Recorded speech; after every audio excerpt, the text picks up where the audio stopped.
Back in 2021, IGN lauded Shin Megami Tensei V for its excellent JRPG combat and deeply rewarding customization. And now, on June 14th, the Nahobino returns to DOT for the definitive experience. Shin Megami Tensei V Vengeance features the original campaign, a brand new campaign, quality of life improvements, additional areas, and so much more that'll make scouring a post-apocalyptic Tokyo look and feel better than ever. Here are the 6 things you need to know. Presented by Shin Megami Tensei V Vengeance.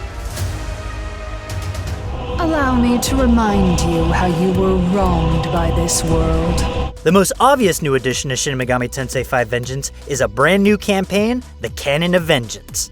The Canon of Vengeance initially follows the storyline of the original game, but as new forces at play interfere, familiar arcs twist and turn into something entirely new. The Canon of Vengeance introduces a new character named Yoko Hiromine, a mysterious girl from St. Marina Academy who joins the Nahobino in the Netherworld. You'll need all the help you can get to take on the Kadishtu, a quartet of female demons.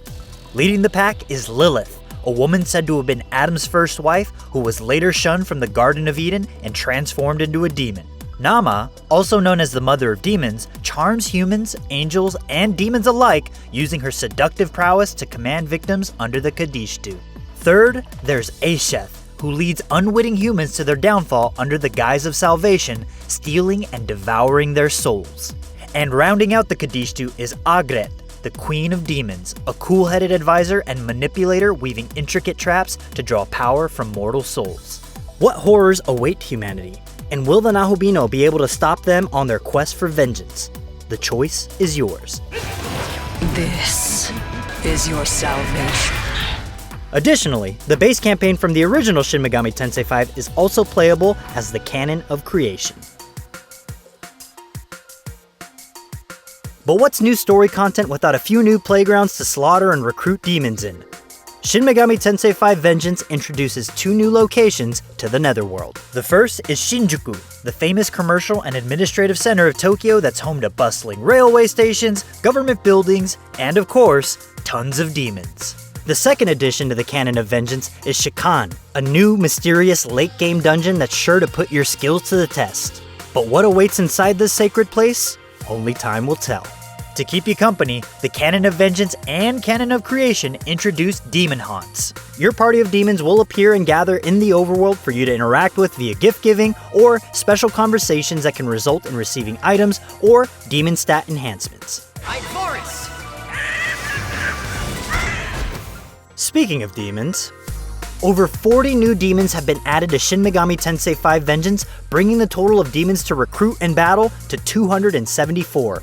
And some eagle-eyed fans may recognize demons from other entries in the Shin Megami Tensei franchise, including games like Soul Hackers 2.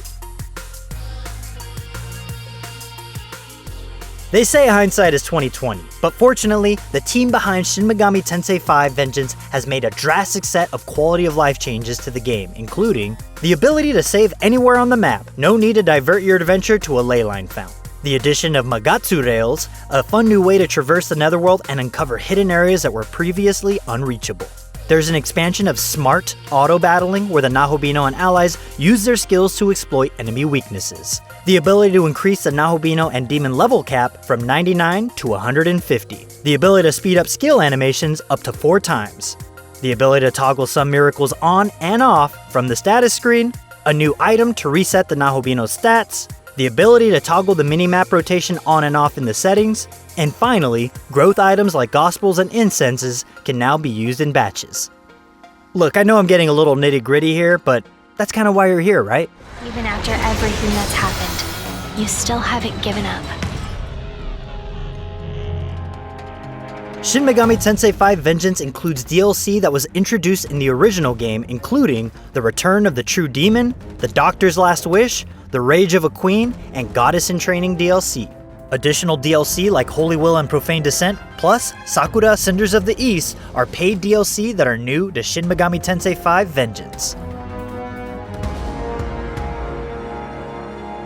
And with Shin Megami Tensei V Vengeance coming to other platforms also means new resolutions and frame rates per the respective console.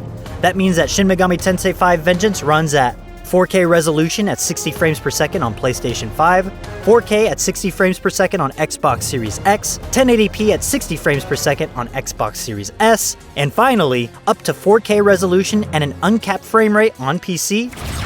You shall smite the demons that array before you. The malevolent and the unjust shall fall by your righteous hand.